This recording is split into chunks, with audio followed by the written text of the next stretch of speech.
Ang mga nakuhang burger patties pagsasaluhan ngayon ni na Joy at ng 4 niyang anak.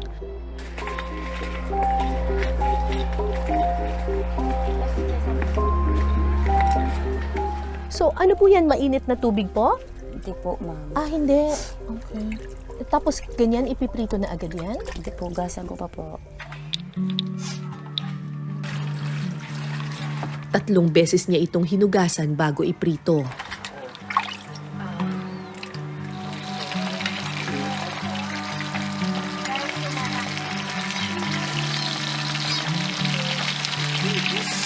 Mga pahingi isa.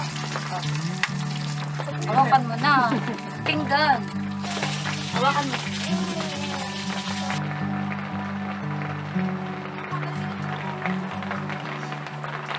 Kumusta naman yung mga anak ninyo kapag kumakain Okay po ng mga pagpag? Okay naman po. Natanong ko naman sila kung masama yung tiyan nila. Okay naman daw. Nagkasakit na ba sila? Hindi pa naman. Hindi pa naman po, ma'am. Okay naman po. Kasi alam naman po siguro na ganito po ang hanap buhay namin. In order na maging kompleto yung meal ng isang tao would be have 50% of the food that you eat as vegetables and fruits, no? And then half of it, yung kabilang side naman, would be that of the other nutrient foods. Mahalaga ang paghahain ng tama at sapat na pagkain. Pero sa Pilipinas, 50 milyon ang food insecure o walang access sa sapat na pagkain noong 2022. Pinakamataas ito sa buong Timog Silangang Asya. Bakit ba may pagpag? Una-una, hindi na nila kasi afford. So yung afford nila, itong pagpag na magkano lang to? 5 piso? 10 piso? Free? No, again, poverty, inflation, education. Konektado po kasi lahat yan. Even environmental effects niyan. So sana sama-sama tayo, tulong-tulong tayo para ma-eliminate. Gawin na nating a thing of the past. Yung pagpag na yan po yung goal natin.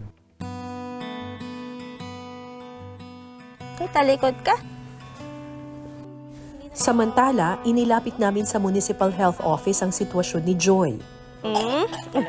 May ubo din. Sige, patingin. Halap ka dito sa akin. Excel. Nahihirapan ka huminga? Minsan po, ma'am. Minsan. Minsan? Nagsusugat na siya. Nagkaroon sila ng bakuna lahat. Hindi po sila tapos.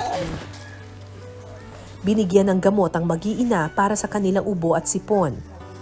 Ayon sa rural health doctor na tumingin kina Joy, maliit para sa kanilang edad ang mga bata, kaya nararapat na mabigyan sila ng tama at sapat na pagkain. Nagbigay ng tulong ang Municipal Social Welfare and Development kina Joy. So yung laman po niyan ay mayroon pong bigas, may mga delata gaya ng sardinas, kantuna, corned beef, saka beefloaf. Salamat. Meron din po yung asukal sa kape. Salamat talaga. Kabilang na ngayon sina Joy sa mga pamilyang imomonitor ng ahensya para sa kanilang mga pangangailangan.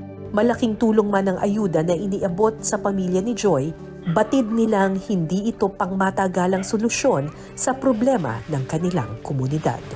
Isa nga po sa mga ipinapatupad ng DSWD that combats malnutrition and hunger ay yung Walang Gutom 2027 o yung food stamp program. Sa pamamagitan po nito, tayo ay mamamahagi ng 3,000 pesos monthly na food credits para sa ating mga identified beneficiaries. Sa pamamagitan ng food credits na binabahagi natin sa kanila at yung impormasyon na ating pong binabahagi through the nutritional education sessions, natuturuan ang mga beneficiaries natin na mag-prepare ng mura, masustansya at masasarap na pagkain. In addition to that, meron din tayong mga iba pang mga programa, kaya ng supplementary feeding program na kung saan yung mga kabataan na nag-aaral sa mga child development centers at ang edad ay 3 to 5 years old, ay nasusupplement natin yung kanilang pagkain. We're making progress. Last year, we started with the pilot implementation of the Walang Gutom, wherein nasa mahigit 1,300 lamang po yung ating beneficiaries na nakapag-register na tayo ng more than 150,000 households as of September 30, 2024.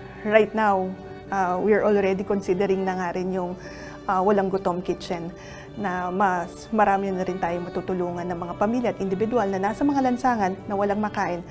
But now, mabibigyan na po natin sila ng pagkakataon na makakain ng masarap, mura at masustansya. Actually, marami namang programa ang government. No? Sana maging push pa natin, no? Maging consistent pa tayo, mas targeted pa. Kailangan may focus lang talaga. So, may programa ang government pero konting implementation lang po. Sa ngayon, tila sumasapat kina Joy ang pagkain ng pagpag.